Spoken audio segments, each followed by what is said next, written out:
Assalamualaikum warahmatullahi wabarakatuh. Salam dan bahagia. Kami dari kelompok 2 akan menjelaskan materi tentang aliran filsafat matematika. Adapun anggota dari kelompok 2 yaitu Amalia Agustina Putri, Sisti Anissa Rizky, Areta Savanisa, Agung Gintara, Diah Ayu Latifah, dan Aldira Saniki.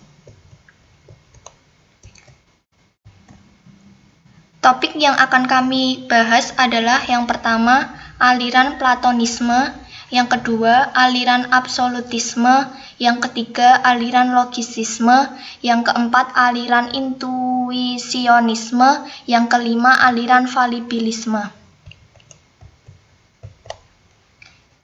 Yang pertama adalah Platonisme. Platonisme menganggap matematika adalah kebenaran mutlak dan pengetahuan matematika merupakan hasil ilmiah ilahi, atau Tuhan adalah salah seorang ahli matematika atau matematikawan. Platonisme memandang objek-objek matematika adalah real dan eksistensi real objek dan struktur matematika adalah sebagai eksistensi realitas yang ideal dan bebas dari sifat manusiawi. Kegiatan matematika adalah proses menemukan hubungan-hubungan yang telah ada di alam semesta.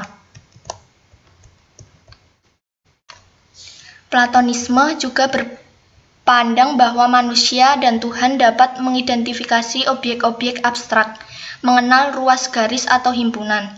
Kenyataan bahwa dalam memahami konsep abstrak seringkali dengan cara menghubungkan objek-objek fisik secara bebas dan terbuka. Tidak berarti manusia tidak dapat mengidentifikasi objek-objek abstrak tersebut. Yang kedua, absolutisme.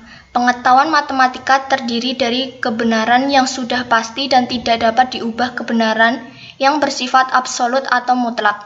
Merupakan satu-satunya realita pengetahuan yang sudah pasti dan kebenarannya hanya tergantung pada logika dan kebenaran yang terkandung dalam kesatuan kata.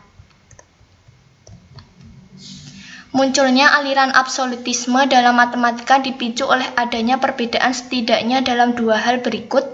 Yang pertama, pandangan umum bahwa matematika merupakan resultan antara sistem aksiomatik dan sistem logika.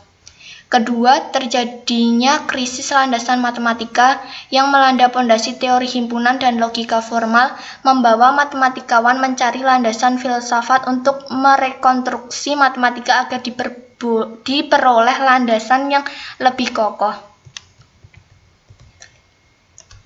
Yang ketiga, logisisme. Tesis logisisme adalah matematika sebagai cabang dari logika. Menurut aliran ini, seluruh matematika dari sejak zaman kuno perlu dikonstruksi kembali ke dalam kesatuan kata logika, dan tentu saja programnya adalah mengubah seluruh matematika ke dalam logika. Tesis ini muncul sebagai upaya untuk meletakkan pondasi matematika ke tempat yang paling dasar dan paling dalam. Pondasi matematika yang saat ini digunakan dibangun dengan sistem bilangan real, didorong ke sistem bilangan asli, dan akibatnya didorong lagi ke teori himpunan.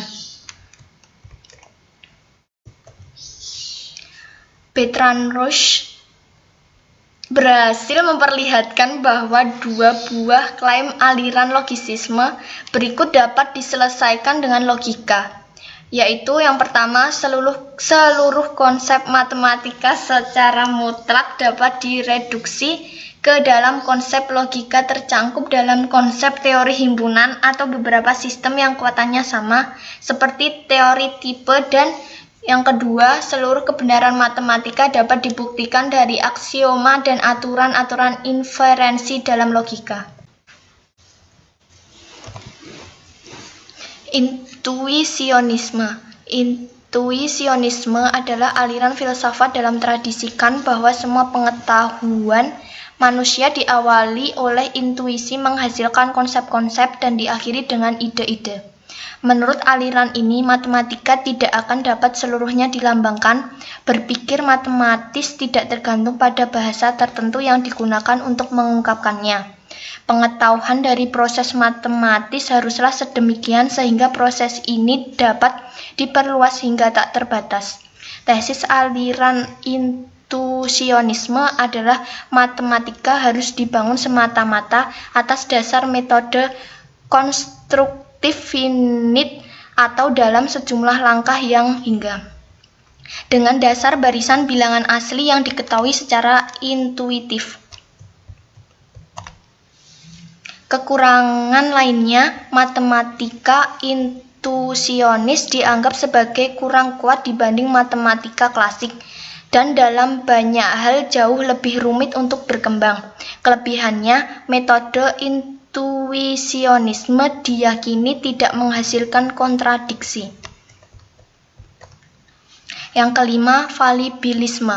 Aliran falibilisme menyatakan bahwa isi matematika murni pada akhirnya diturunkan dari dunia material. Menurutnya, matematika menangani hubungan kuantitatif dalam dunia nyata, sehingga asumsi kebenaran seperangkat aksioma baru akan nampak terbukti setelah melalui masa-masa panjang pengamatan dan pengalaman atas realitas, bukan berdasarkan pembuktian secara deduktif aksiomatik.